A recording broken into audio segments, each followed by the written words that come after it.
Welcome back to Sarvadev Anushthanam. नमस्कार, मैं आचार्य श्री विमलेश कुमार झा आप सभी को आपके ही अपने चैनल सर्वदेव अनुष्ठानम में हार्दिक अभिनंदन करता हूं। मित्रों, 30 जून दिन गुरुवार 2022 को गुप्त नवरात्रे प्रारंभ हो रहे हैं। गुप्त नवरात्रा में माता का पूजन करना, उनकी आराधना करना, तंत्र साधना करना बहुत ही फलदायी और माता शीघ्र प्रसन्न होती हैं। गुप्त नवरात्रा में 10 महाविद्याओं का भी यह साधना की जाती है।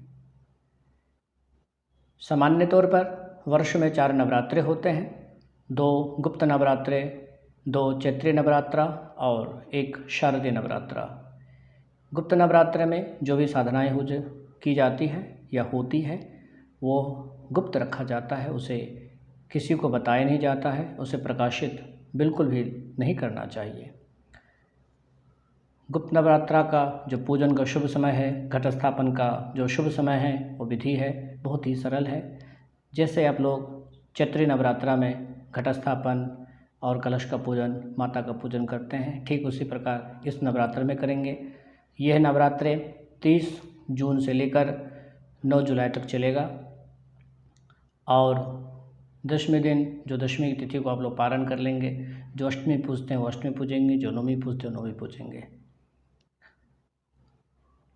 जो नवरात्रा का शुभ समय है वह है 30 जून को प्रातः सूर्योदय के बाद 5:41 से लेकर 10:49 तक का यह बहुत ही पावन समय है। आप इस मुहूर्त में घट स्थापन और माता का पूजन करें।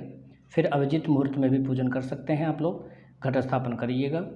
30 जून 12:03 से ये तिथि शुरू होकर 12:57 तक रहेगा।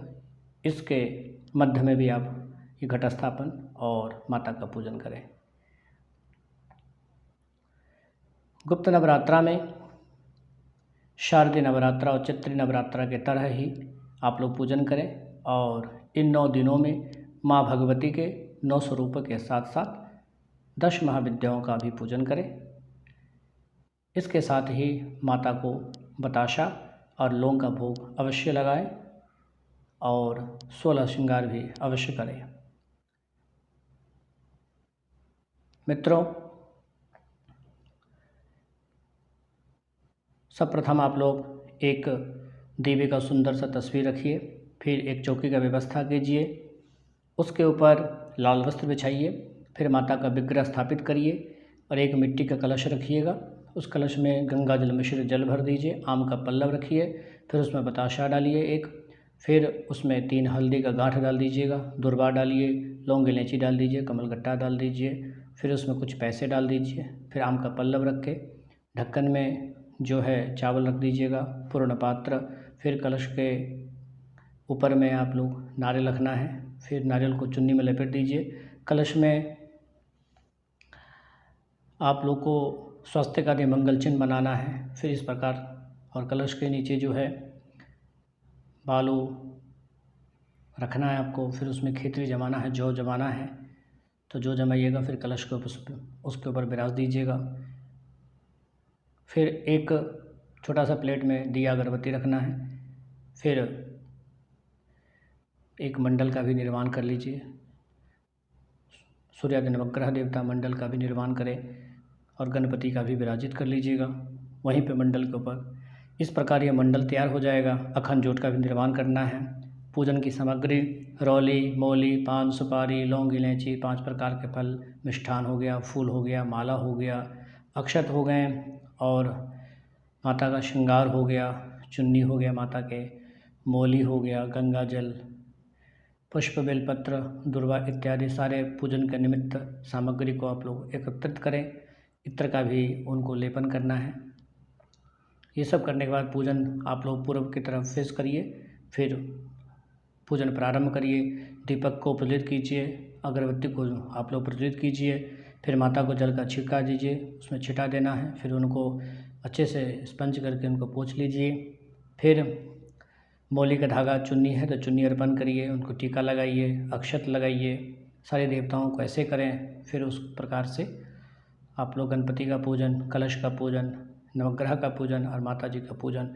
उनके प्रथम विग्रह का पूजन करें। पहला विग्रह शैलपुत्री जी है, फिर उसका पूजन करेंगे, फिर ध्यान करके धूप दीप नैवेद्य अर्पण करें। फिर माता का पूजन करने के पश्चात आप उस दरमियान दुर्गा सप्तशती के पाठ का भी पारायण कर सकते हैं, श्रवण कर सकते हैं।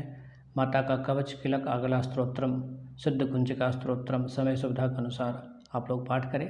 जैसे पाठ करते हैं दुर्गा चालीसा हो, दुर्गा सूक्तम हो, या भगवती के जो भी कोई मंत्र है, स्तोत्र है, नवारण मंत्र का जाप भी कर सकते हैं। ओम ऐं ह्रीं क्लीं चामुंडाय विच्चे ये मंत्र है, नवारण मंत्र।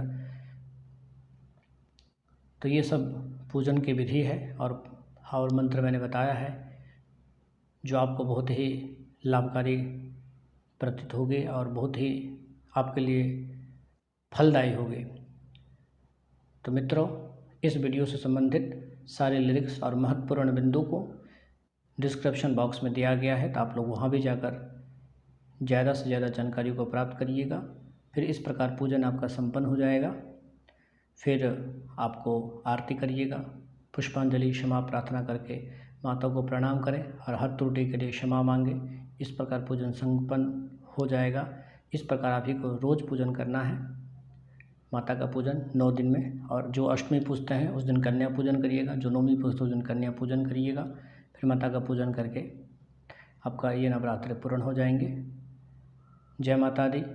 मित्रों, इस वीडियो को ज़्यादा से ज़्यादा अपने दोस्तों में, अपने मित्र मंडलियों में शेयर करिएगा। जो अभी तक हमारे चैनल को सब्सक्राइब नहीं किए हैं तो आप लोग हमारे चैनल को सब्सक्राइब कर लीजिए। हम इसी प्रकार से आध्यात्मिक और धार्मिक वीडियो बनाते रहते हैं। आप लोगों का सहयोग, आप लोगों का समर्थन बहुत ही अपेक्षीय है। बहुत बहुत शुभाशीष, बहुत बहुत धन्यवाद। आप लोग अपने जीवन में स्वस्थ रहें, चिरायु रहें, शतायु रहें। जय माता दी। शुभ गुप्त नवरात्रि टू ऑल। कल्याणमस्तु, शुभम भवतु, आयुष्यमते, स्वस्ति ही आयुष्यमते, स्वस्ति ही। जय माता दी। ओम।